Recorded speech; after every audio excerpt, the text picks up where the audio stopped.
Bom, pessoal, vamos fazer a questãozinha 56 agora. Com relação às distinções entre liderança e capacidade gerencial, considere as afirmativas abaixo. 1. Liderar envolve um processo de influência não coercitiva, decorrente da autoridade formal do cargo, e, neste sentido, é distinto de gerenciar. Pessoal, essa questãozinha aqui deu tanta polêmica, mas infelizmente a FCC não aceitou recurso. A liderança ela não é decorrente da autoridade formal.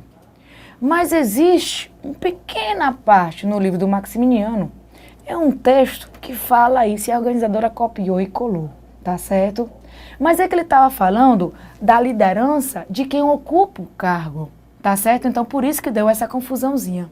Então a organizadora considerou verdadeiro, mas não é necessariamente. Nós vimos que anteriormente a gente fez uma questão do CESP, e por isso que eu quero apresentar essas duas situações, que a questão do CESP diz que a liderança não é decorrente do cargo, tá certo? Da autoridade formal.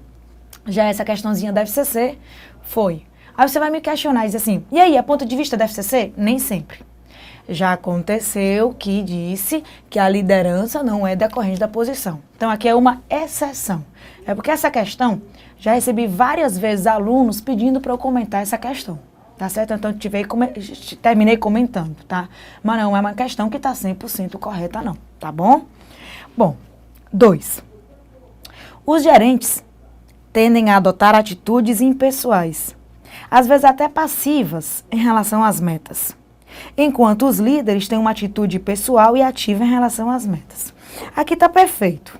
É porque existe uma lista que mostra a diferença entre o líder e o gerente. O gerente ele é mais racional. O gerente ele é mais impessoal. O gerente ele é mais passivo. Ele se preocupa mais com o presente. Já um líder, não. O líder é mais ativo. Ele vai em busca lá no longo prazo. O líder tende a levar para o lado pessoal e ele é emocional. Então, a segunda questão, perfeita. A terceira. Hoje, o líder é o componente mais estratégico da organização. É aquele que pensa no longo prazo, né? É o responsável pelo desenvolvimento de outras pessoas e pelo sucesso da empresa. Perfeito. Agora tem que ter cuidado. Porque o líder, pelo fato de ser emocional, pode quebrar a empresa. Ele ajuda no sucesso, mas infelizmente às vezes sai caro esse sucesso. E você sabe que uma empresa precisa ser eficiente e reduzir custos.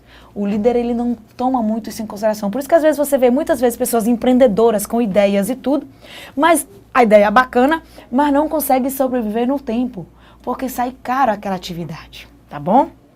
Então aqui, ó, verdadeiro. 4. O bom gerenciamento traz ordem e consistência ao se projetar planos e acompanhar os seus resultados. Liderança, em comparação, é lidar com a mudança. Perfeito. O gerente ele é mais racional. O líder ele antecipa, ele está mais com o que vem lá na frente, a mudança em si. 5. O gerente tem uma visão de longo prazo. O líder, perspectiva de curto prazo. Lembra que está trocado? O gerente é do imediato, do presente, curto prazo, enquanto que o líder é de longo prazo. O gerente faz as coisas certas. O líder faz as coisas direito, trocado. O líder está mais associado com a ideia. O gerente faz as coisas de uma maneira correta, garantindo eficiência. Isso, gerente. O líder faz o que deve ser feito. Então, aqui estão as duas partes trocadas. Tá bom? Então, estariam verdadeiras a 1, a 2, a 3 e a 4. Gabarito letra E. Eu acho que a única confusão seria com a 1, né? A 2, 3 e 4, eu acho que a gente não tem dúvida nenhuma. A 1 é que foi o erro da questão. Então, por exemplo, digamos que você tem certeza que a 2, 3 e 4 estão verdadeiras e você tem certeza que a 5 está falsa. Então, por exemplo, a 2 está verdadeira, a 3 e a 4 estão verdadeiras, então não pode ser a letra A. A letra B também não pode porque 5 diz que está verdadeira e você sabe que 5 está falso. A letra D também diz que 5 está falso. Você sabe que a 3 também está verdadeira, então a C você elimina. Então, por falta de opção, você fica com a letra E. Então, você termina engolindo que a A está verdadeira. O 1 está verdadeiro, quer dizer. Tá claro? Muito bem. Então, às vezes acontece esse tipo de erro de questão. Mas não fica desesperado, não. Às vezes eu recebo e-mail de aluno tipo assim, ai, professor, eu passei a tarde todinha preocupado por essa questão. Pelo amor de Deus, pessoal. As questões erradas acontecem ocasionalmente. O que acontece é que a gente resolve muitas provas de uma vez só. Então, você não tem por que se preocupar por uma questão mal elaborada, não. Bom, 57.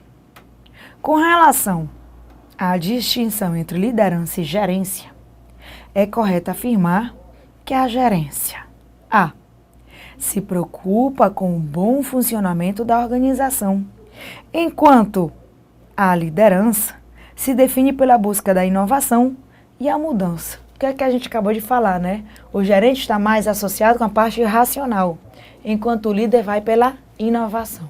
Muito bem, então letra A.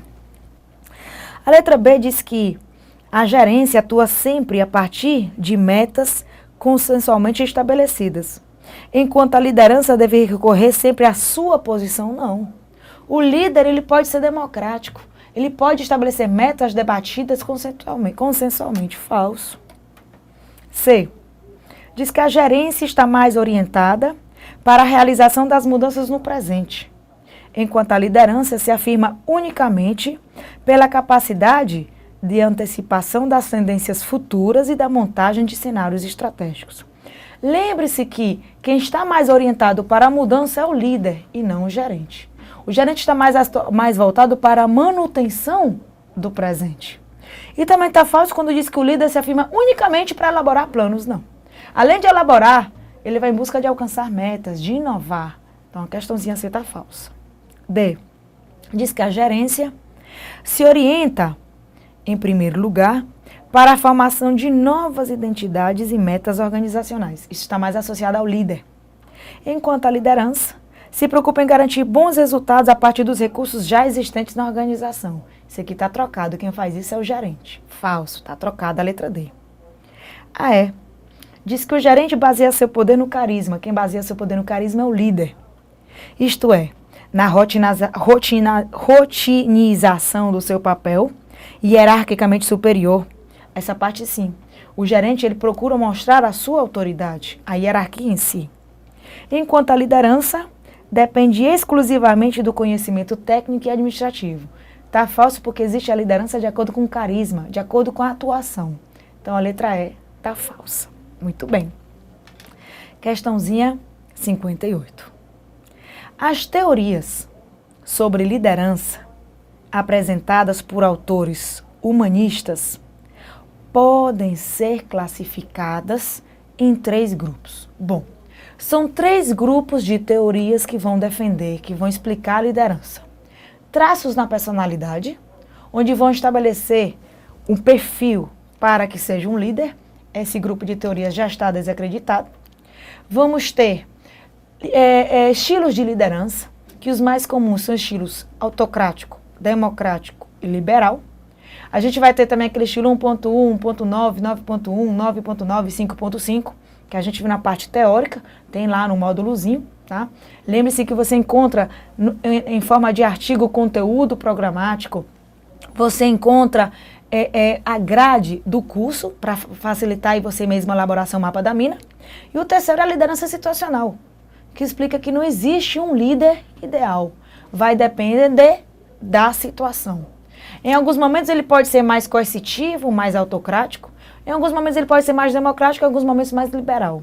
Dependendo do compromisso, da responsabilidade do funcionário, das características do que se espera do líder e da situação em si. Então, na verdade, traço na personalidade, estilos de liderança e situacionais. Gabarito da 58, letra C. Tá certo? Muito bem. 59. No trabalho em equipe, o estilo de liderança democrático, por compartilhar o processo decisório, contribui para o aumento da motivação dos membros da equipe. Pessoal, isso é verdadeiro. O líder autocrático, ele consegue uma maior produtividade. Por incrível que pareça. Como é que pode, Giovana? O líder autocrático consegue uma maior produtividade? Porque ele exige que as pessoas façam. Então as pessoas terminam se tornando mais produtivas. Só que não adianta de nada ter muita produtividade e a qualidade. Já o democrático, ele consegue uma maior motivação da sua equipe. O liberal e o autocrático já tem uma maior frustração, agressividade, inimizade e conflitos dentro da instituição. Então, 59, verdadeiro. 60. Na atualidade, inexiste situação que comporte a aplicação da liderança autocrática no âmbito de uma organização, pois essa é uma teoria sem aplicabilidade prática. Falso, porque na atualidade a gente está na abordagem contingencial, ou seja, situacional. E a abordagem situacional defende a ideia de que, se necessário, o líder pode ser, em alguns momentos, autocrático, às vezes democrático e às vezes liberal. Então, a questãozinha 60 vai estar falsa. Questãozinha 61. O líder autocrático é aquele que delega a autoridade e encoraja a participação dos membros da equipe. Ei, o autocrático não delega, ele impõe. O autocrático, ele não encoraja a participação, ele não permite a participação. Então, vamos mudar aqui. Vamos colocar, em vez de autocrático, vamos colocar democrático. Aí sim, democrático.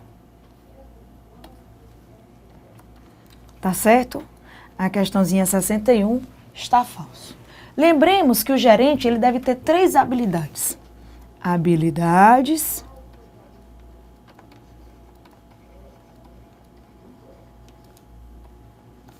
gerenciais. Ele deve ter 3 habilidades. Habilidade conceitual, habilidade técnica e habilidade humana. Na habilidade conceitual, a gente está falando da teoria. Ele tem que saber estabelecer uma missão, uma visão, interpretá-las, estabelecer um objetivo, fazer um planejamento, um orçamento. Mas ele tem que ter habilidade técnica, ele tem que saber fazer. Ah, eu sou gerente de uma escola. Então você tem que saber como é que funciona na sala de aula. Ah, eu sou gerente de uma carpintaria. Então você tem que saber como é que funciona a carpintaria. Eu sou um gerente de restaurante, então você tem que saber como é que funciona uma cozinha. Não é que você vai ficar na cozinha, não é que você vai ficar na sala de aula, mas para você poder orientar, você tem que ter noção da prática. Então, enquanto a habilidade conceitual tem a ver com a teoria, a técnica tem a ver com a prática. E a habilidade humana tem a ver com a sensibilidade, com a compreensão. E é a única sensibilidade que o gerente deve ter, né? É a sensibilidade de saber compreender as pessoas, identificar as suas necessidades. Saber o que motiva cada um. Pois uma empresa vai ter um clima organizacional adequado se propor, se tiver diferentes motivações para cada funcionário. Questãozinha de prova. Então, a 61 está falso, porque isso aqui é uma característica do líder democrático. 62. Giovana, tu disse que era questão de CESP e de vez em quando aparece ESAF e FCC. É para complementar, tá? É porque às vezes existe um conteúdo que não foi tão cobrado pelo CESP, mas eu morro de medo de cair. Então, é sempre melhor pecar com um pouquinho mais do que um pouquinho menos. Então, de vez em quando tem algumas outras questões só para complementar o conteúdo, tá bom? A administração não é como direito, que uma vai pela jurisprudência, a outra vai pela letra da lei. Não, porque não existe letra da lei, não existe jurisprudência. Existem, às vezes, pontos de vista de organizadora, quando aparecer o aviso, e existem, às vezes, erros de organizadora, que não devem ser tomados em consideração pelo aluno. Tá certo? Então, bora lá. Questãozinha 62. Identifique, olha, tá faltando, identifique a opção que completa corretamente a frase a seguir. Uma das teorias da liderança baseia-se nas características do líder. O que significa dizer? Bom, essa teoria que baseia-se na característica do líder é aquela que fala de traços na personalidade. que estabelece como se fosse uma receitazinha de bolo. Qual é o perfil, quais são os conhecimentos, como é que inclusive deve ser a aparência física do líder para poder ser líder, que justamente está na letra A. Significa dizer que traços físicos, sociais e intelectuais garantem o sucesso da liderança. Essa letra A explica o que a gente chama de teoria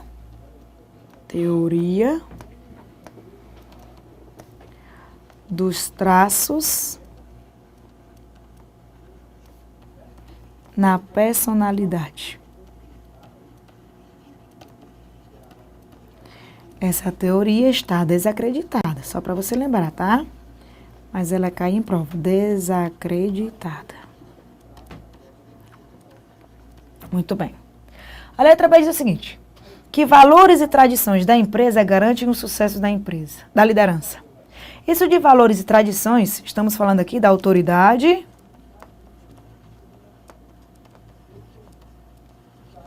tradicional.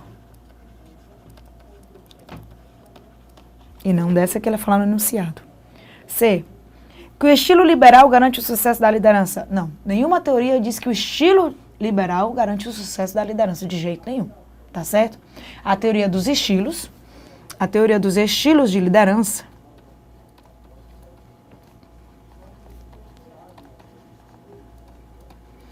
diz que existem 3 estilos. O estilo autocrático, o democrático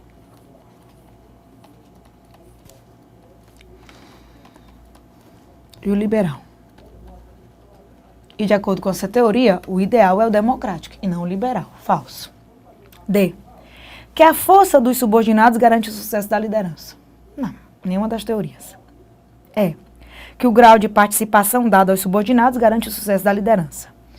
Isso aqui vai ser mais com o estilo democrático. Mas isso é dos estilos de liderança e não dos traços na personalidade. Então, o gabarito vai ser a letra A. 63. A liderança autocrática tem como foco a automatização dos processos de trabalho e o compartilhamento das decisões com os membros da equipe. Não. Isso aqui vai ter do estilo democrático. No estilo democrático é que vai se permitir uma maior participação. Esse processo de automatização significa que vai dar mais autonomia para que os funcionários tomem as decisões dentro da empresa. Mas quem vai fazer isso não é o autocrático, e sim o democrático. Tá certo? Então, a 63 está falso. 64. Caso o administrador adote uma liderança liberal, as questões serão debatidas e decididas pelo grupo. Pessoal, cuidadinho com o erro. Questões debatidas e decididas pelo grupo pode caracterizar a liderança liberal, tá certo? Eu, particularmente, marcaria essa questãozinha aqui verdadeira, mas o gabarito oficial veio dizer que ela é falsa, alegando o quê?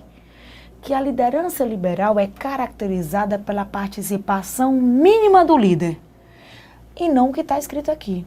Pessoal, mas isso aqui é consequência da participação mínima do líder, tá certo? Só que o CESP aqui foi copia e cola da organizadora.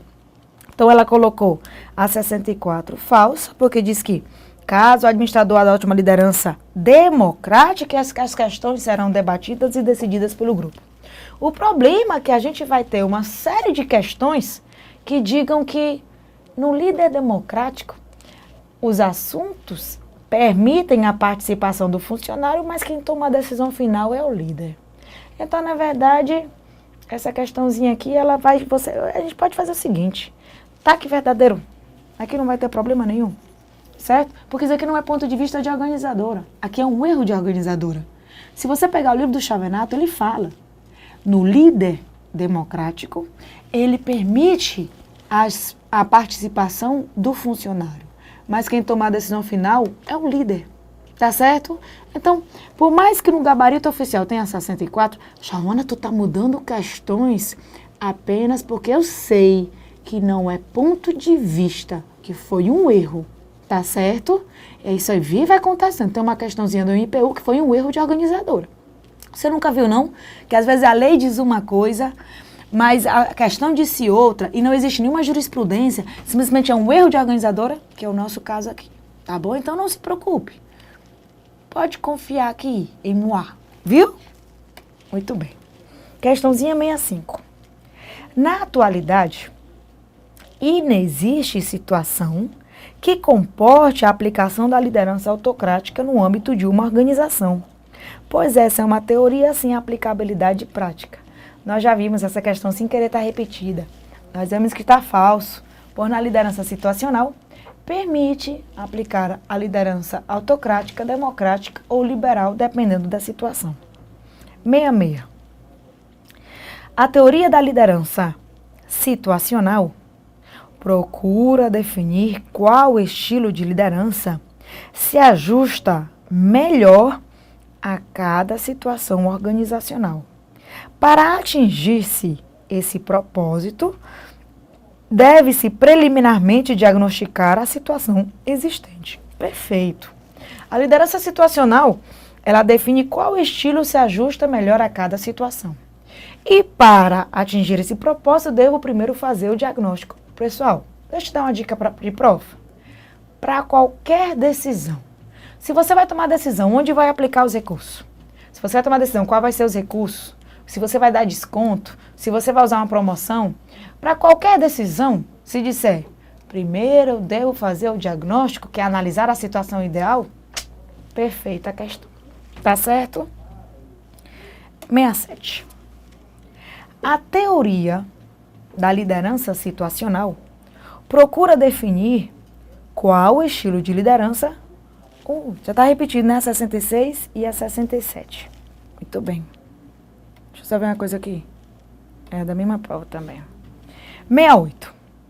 Mensuração e comparação do desempenho real em relação a um padrão e a tomada de decisão gerencial para corrigir desvios ou padrões inadequadas são etapas do processo de controle.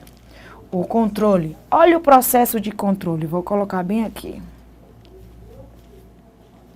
Processo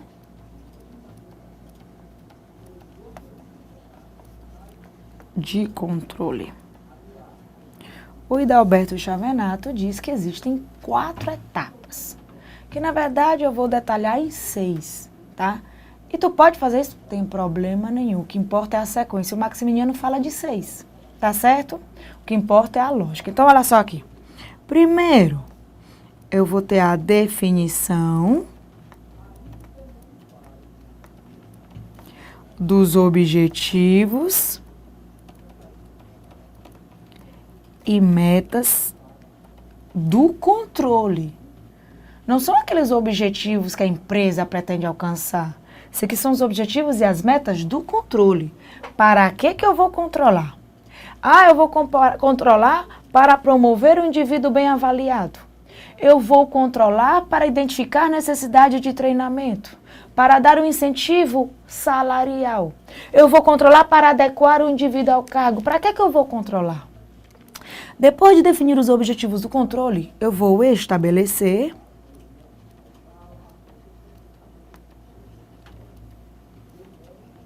o padrão de medida.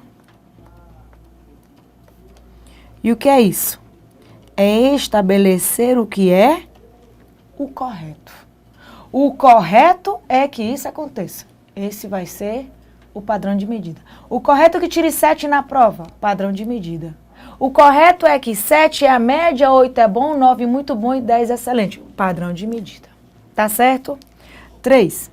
Depois de estabelecer o padrão de medida, eu vou obter informações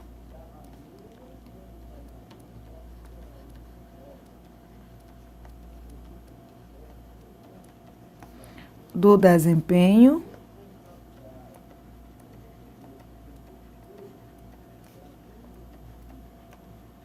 atual. Depois de obter informações do desempenho atual, eu vou comparar. Eu vou comparar o padrão de medida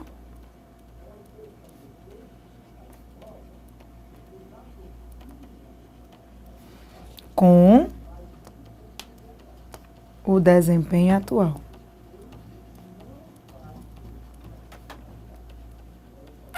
Para que eu vou fazer isso? Para identificar erros, para identificar falhas, para identificar problemas, para depois corrigir.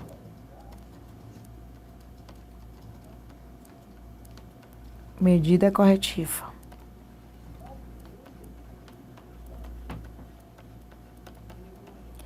E por que o Giovanna botou só 4? Porque ele botou na etapa 1, definir os objetivos e o padrão de medida. 2, obter informações do desempenho atual. 3, comparar o padrão de medida com o desempenho atual e identificar erros. E 4, corrigir. Tá certo? Então, na verdade, ele só fez juntar, mas é tudo uma sequência lógica. Então, 68, letra D de dado. Giovanna, a punição é um objetivo do controle? Nunca a punição vai ser um objetivo do controle. A punição é uma estratégia da medida disciplinar. A medida disciplinar deve ser imediata, errou, corrigiu. A medida disciplinar deve ser progressiva, eu começo informando, tentando corrigir, dando uma advertência. Se a pessoa continua fazendo, aí vem a suspensão e a demissão. Tá certo? Então, ela deve ter uma progressividade. A medida disciplinar, ela deve ser impessoal. Eu não vou ser mais rigorosa com a pessoa porque eu não gosto, ou ser mais permissiva porque eu gosto. Ela deve ser informativa e corretiva. A punição é a última estratégia da medida disciplinar.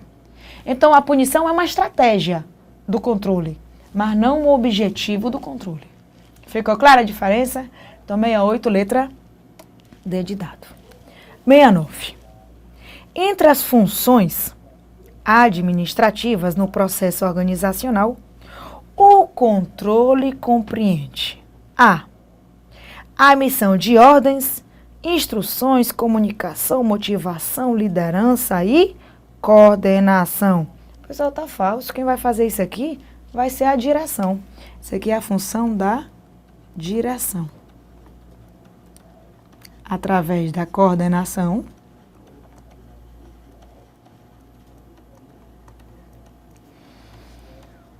e da liderança. B. Definição de objetivos, o diagnóstico da situação e um prognóstico a partir das informações diagnosticadas. Quem vai fazer isso? O planejamento.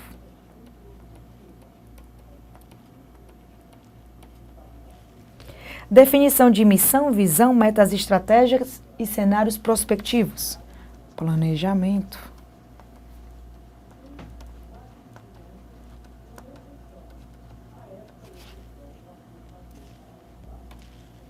Definição de padrões, avaliação do desempenho, comparação do desempenho com o padrão estabelecido e ação corretiva. Agora sim, controle. Definição de metas, controle de processos, correção de processos, procedimentos e feedback do processo. Pessoal, isso aqui fazia parte do controle, tudo bem. Agora, essa definição de metas faz parte do planejamento. Então, muito bem. Questãozinha 70. Não raro, as pessoas confundem os termos eficiência, eficácia e efetividade. A eficácia consiste em fazer a coisa certa, não necessariamente da maneira certa. Perfeito, pessoal. É fazer o que deve ser feito. Assim, está relacionada ao grau de atingimento do objetivo. Perfeito também. Se desejamos fazer algo, ser aprovados em um concurso público, por exemplo, e logramos êxito nesse projeto, somos eficazes. Perfeito. Dessa forma, evidencia o cumprimento da missão, chegar ao resultado desejado. Perfeito. A eficácia tem a ver com resultados, objetivos. A eficiência tem a ver com os meios, tem a ver como é que as coisas estão sendo executadas. tem a ver com a redução de custos, redução de desperdícios. A efetividade está relacionada com as duas coisas, ser eficiente e eficaz. E a efetividade também está relacionada com o impacto, o benefício, a qualidade daquela atividade para a sociedade, para o cliente. Então a questãozinha 70 está verdadeira.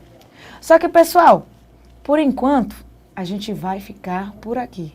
Na próxima aula, pessoal, a gente vai continuar com mais questões dessa disciplina. Tá certo? Um abração a todos e até lá.